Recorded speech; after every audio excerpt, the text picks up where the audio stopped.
Hey Stampers, it's Debbie with Stamp It with Debbie, and we're at week 7 of the 8 weeks of Halloween. And today I have a fun takeout box to show you how to create. And we will be using the new Stampin' Up Trick or Treat stamp set along with the Takeout Thinlits dies. All of the items we're using today can be found at my online store at stampitwithdebbie.stampinup.net. So today I've created 3 different ones here, and this one here is, the stamp set is from the Takeout stamp set. The rest of these are from the Trick or Treat, and this is what we're going to be creating today. So I'm going to set these aside so we can get started. What you need is a piece of cardstock, and this is cut in half. So it was 8.5 by 11. I'm just going to cut it to 8.5 by 5.5.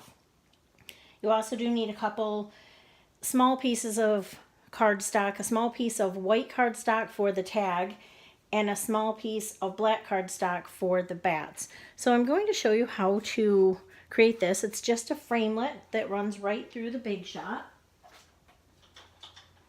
So we're going to get that here. And you can get 4 pieces out of each 8.5 by 11 cardstock, so you would be able to make 2 takeout boxes. So this is the framelit, and we just need to put it on here. Leave enough room so you can get the other one on there. I'm going to run it through the Big Shot.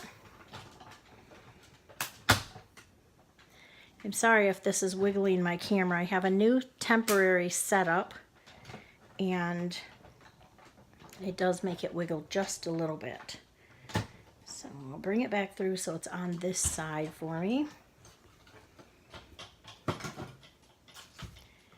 One piece done, so we just need one more, and we'll just position that around this other way. Make sure all of the edges are on your cardstock, and then we'll run that back through.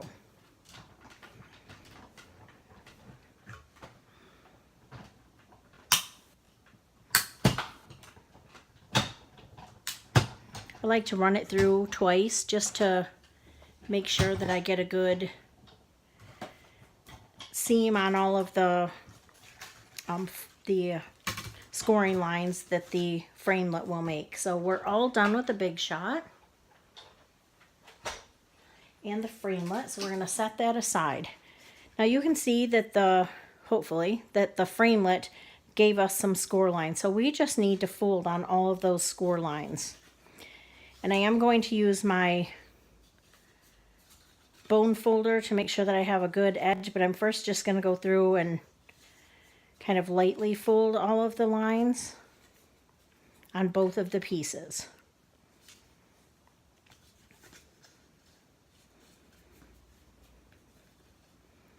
I like it when all the scoring is already done and all I need to do is just fold and create.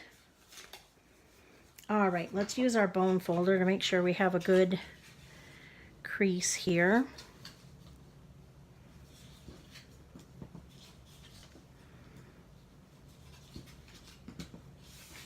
And then on this one too, I think I probably have a pretty good crease, but I'll just make sure.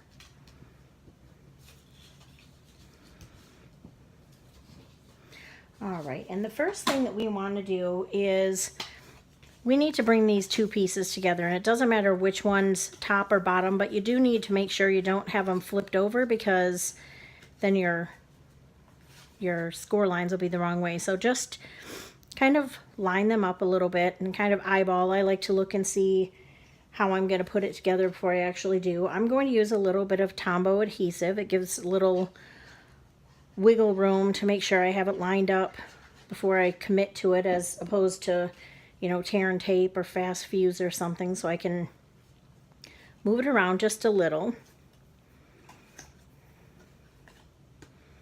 And then we'll hold it there just for a minute to make sure that it's really well sealed. Oops, and I got a little bit of adhesive on the inside. That's okay. Okay, the next thing that we need to do is start putting adhesive on these tabs. And the tabs will go to the inside of the box. So this tab is going to adhere to the inside. So I'm going to just, again, use my Tombow adhesive.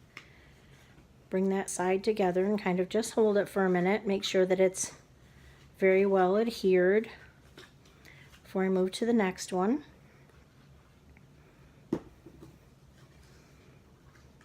Ooh. Tuck that one inside. Hold it very well for just a moment.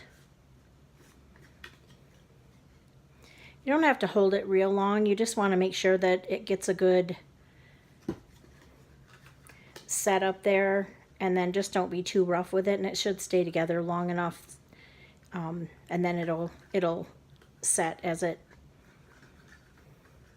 you wait to give it to somebody. Should be fine. And then the final one, just have to go from the inside the box a little bit, run your finger down the inside and kind of hold it. So now our box is assembled. So then I think I'm going to go ahead and put treats inside first. And this will hold, I'm putting Hershey Nuggets inside of Hershey Kisses. And you can fit easily 8 in there. Probably you could do a couple more if you wanted to. And then all you need to do, it has this little slit here. And just bring that together. And then you can pop it up just a little bit if you want. I'm going to run ribbon around mine, so I won't want to have that up, but you could just tie a bow on the top if you would rather. Now we need to use the Everyday Label Punch.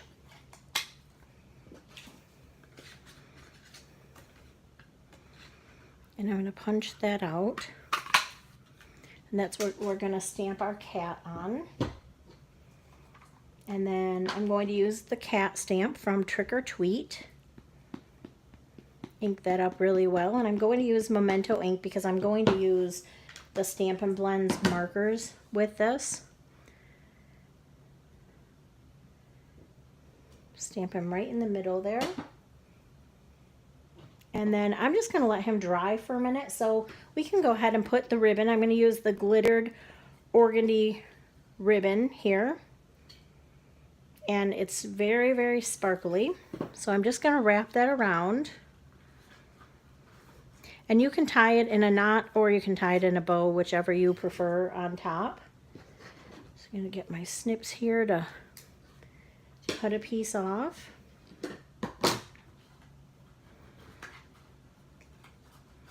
And so you can see how my little takeout pieces folded down. But like I said, if you would rather, you could just tie a bow and put it on the top with a glue dot if you would rather. And I'm just going to snip the ends off a little. And then we'll wait to adhere the tag in just a moment. So I'm going to color my cat in. I'm going to use the Flirty Flamingo Light for his nose and his ear. And then I'm going to use the light Smoky Slate for the cat. And his face is pretty easy to see where you're going to be coloring, but the rest of him gets a little questionable. Obviously his paws.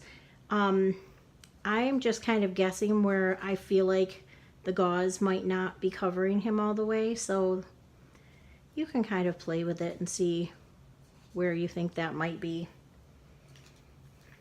And then the last thing I'm going to do is I'm going to use my light crumb cake, and I'll show you on this one real quick. I just wanted to make the gauze look a little bit dirtied up, like it was kind of old. So I'm going to take my blender pen and I'm just going to kind of lightly flick just a little bit. And I'm going to do it on just random. Just random parts because we don't want the whole thing to be that way. There we go. And then I did just realize I forgot to bring my punch. So if you're in a bind, you can do this, but I had a punch, and so today that's what I'm going to do so I can finish showing you how to make this. I'm going to cut a piece of the black baker's twine. And I'm going to put it through that hole that I just punched with my banner trio punch that I didn't bring to the video. I'm going to slide that through there, just like that. And then I'm going to feed it through the top of this.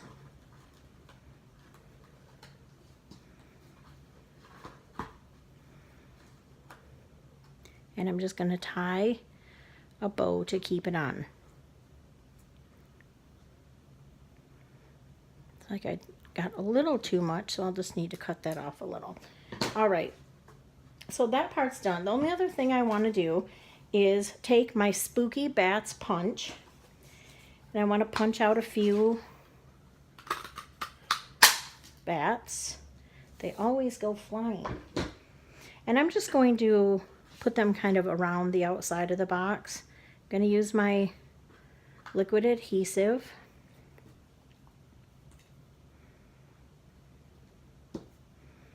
I'll put one on the other side too.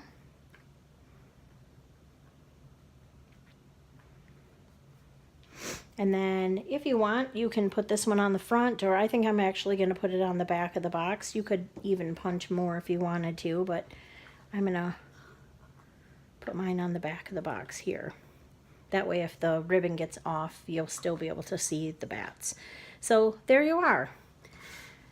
A couple of little treat holders. And again, mine held Hershey Kisses, but you could put anything that you want inside. I hope that you liked this video, and if you did, if you would click the subscribe button below. If you missed last week's video, there's a link in the description for last week's video, and each video should have a link to the previous week. Thank you for stopping by today, and I'll see you again soon.